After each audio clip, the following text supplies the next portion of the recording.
Hi, friends and family. We're here on this beautiful Friday morning with Stephanie Young in Covington, in the famous Covington, Georgia. This is Covington Square. As you can see, the famous historical clock. Stephanie has a different view, and that's what I want. I want different views of your opinions on old is not a four-letter word. So, Stephanie, Yes. just talk with us a little bit about your views on old is not a four-letter word. Well, the main thing I want people to understand about me as a person who has reached the age of 59, I think of it as three ways. First, as a blessing.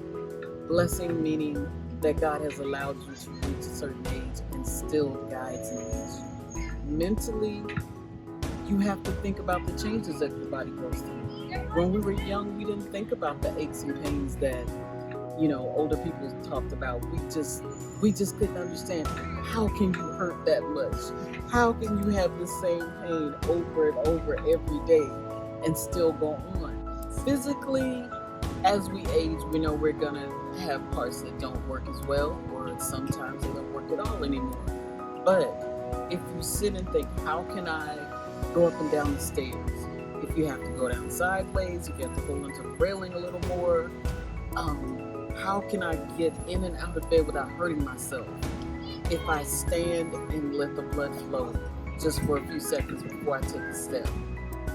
If I have to pick up something that's heavy, I can slide it instead of picking up with all of my strength, where it doesn't wear you out or you have an accident where you burn yourself or injure a limb or because the older you get, we all know that the joints and the muscles don't heal as fast.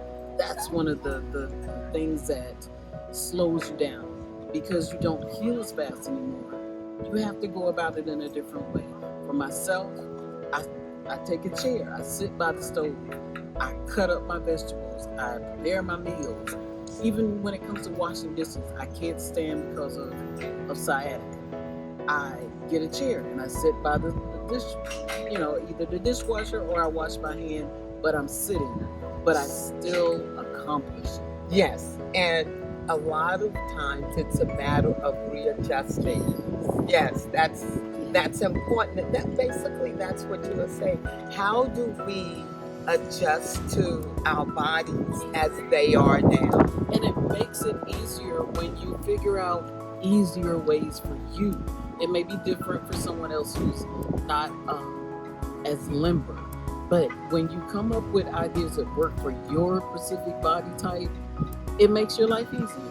It is a strain getting older. That means that we're not going to be able to do certain things the way we used to. We're going to remember it, but we're not going to be able to do it. But God gives you other ways to do it. And it's still a joy to say, I'm getting older. I'm not ancient. I'm not wore out. My father and my uncle used to say all the time, it's better to wear out than to rust out. So you figure out ways to improve those things that slow you down, and you just keep going with that, and that makes your life complete. To me, getting older shouldn't be a pain. It should not be something you're ashamed of. You should be able to tell someone, I'm older now, but I still have things that I enjoy doing every day. You still have a full life. Every day, even though you're aging, that's what we're here to do. We're not here to last forever. So we know that these physical bodies will not last forever. But as we're aging, just figure out ways to do it and make it even more fun. Amen. Amen. Thank you. See you next time.